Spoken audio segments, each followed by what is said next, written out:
So there's a notion in physics. Every action has a positive reaction, as the Jimmy Dore logo is demonstrating there in real time. I am Russell Dobular, sitting in for Jimmy, who's performing in El Paso, Texas tonight, joined by Mr. Keaton Weiss. Hi there. So you might know that we have broken all of the underpinnings of the strength of the dollar in the way that we have handled Russia. Briefly, after World War II, there was what is called the Bretton Woods Agreement made between the major world powers. And the upshot is the dollar would be the stable reserve currency, that it would replace the pound. And part of that agreement is you don't weaponize the dollar, right? Because once you weaponize the dollar, people can't trust the dollar anymore. But we did not stick with that in our wisdom under Joe Biden. We decided to weaponize the dollar, which, as you might have heard, has led to a lot of de-dollarization. A lot of countries are reducing their dollar reserves. They don't want to buy as many U.S. treasuries. In conjunction with China, Russia has found a lot of workarounds to being cut off from the American and Western financial system. So now the U.S. is upping the ante. They've approved a bill in the House to transfer seized Russian assets to Ukraine. So how do you think Russia is going to react? Oh, Russian court orders seizure of J.P. Morgan Chase funds in VTB lawsuit. A Russian court has ordered the seizure of funds in J.P. Morgan Chase bank accounts in Russia, court filing showed on Wednesday, in a lawsuit filed by a state-owned bank, VTB, as it seeks to regain funds blocked abroad.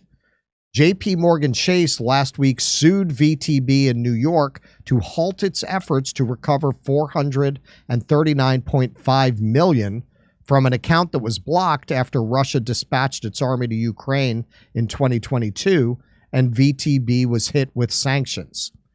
The Arbitration Court of St. Petersburg said it had ordered the seizure of all funds in J.P. Morgan bank accounts in Russia, including correspondent accounts and those opened in the name of a subsidiary.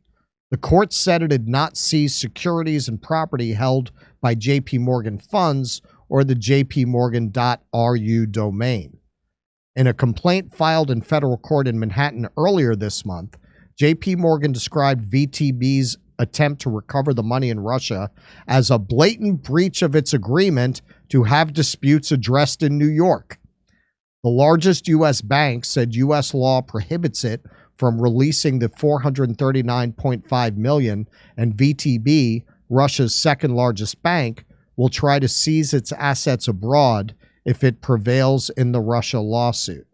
It said VTB's prospects there were good, with Russian courts having granted at least 6 other Russian banks relief against U.S. and European banks that were required to comply with sanctions laws. This is Douglas McGregor. Putin, Lavrov, and Peskov are talking tough. Americans should expect that Moscow will sanction or seize any remaining business in Russia. Moscow just seized $449 million from J.P. Morgan Chase in retaliation for Biden seizing $5 billion of Russian assets in the U.S. banking system. Russia will also move to hike the price of oil and gas. That will cause the most pain in the EU. In California, gas prices just jumped over $7 a gallon. Meanwhile, Ukrainian army is losing 500 to 800 soldiers a day, and the Russian offensive has not even started. Okay, so yes, and some are saying that the U.S. taking this action is really aimed at getting the EU to take the same action, because we have 5% of Russian Western assets, while the EU, according to what I've read, holds 95%, which would be much more impactful on them. Keaton? Well, this is just some good news, I guess, right? A heartwarming story. Russia seizing the assets, right? It's been a rough week. I think we need a pick-me-up of sorts. And so good on them. Yes. I wonder why they're ignoring the stipulation that they have to settle disputes with the U.S. in the U.S. Right. I wonder why they're doing that. Yeah, this is going to, when the history is written, be proven to be perhaps the greatest strategic blunder we committed in this entire string of decisions, weaponizing the dollar. There's no going back from that. The country is already hollowed out.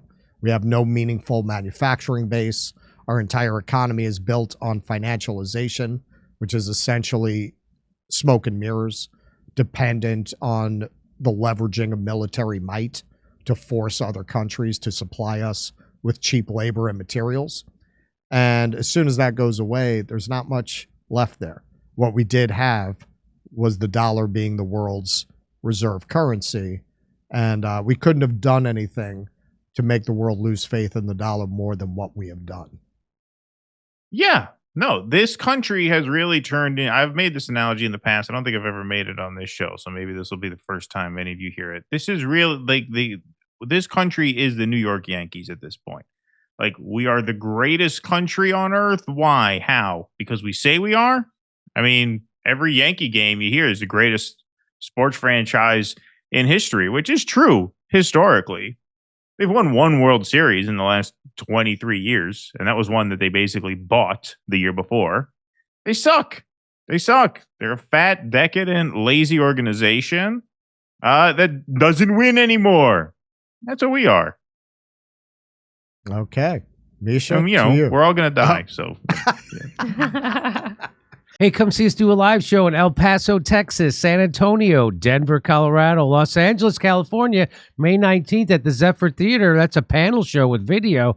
Ashland, Virginia, Athens, Georgia, Rutherford, New Jersey, Minneapolis, Ontario, California, Irvine, California. Go to jimmydore.com for a link for tickets.